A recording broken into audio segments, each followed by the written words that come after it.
Hello friends, welcome to Sandhya Camlock fitting rubber hose. I Mithilesh today explain about how does a Camlock fitting work in rubber hose. With rubber hose are transport the chemicals and water and some powders.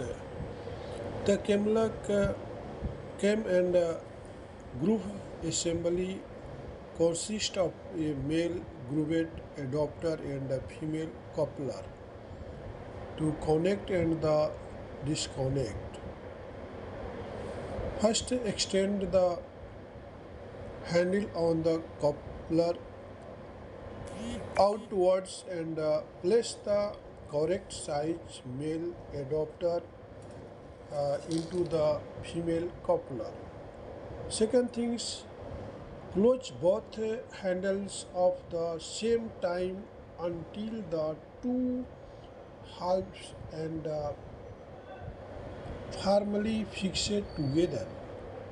Third one, closing both handles of the same time is sure that the grooved adapter is pulled down evenly onto the seal, making a leak-proof assembly for the safe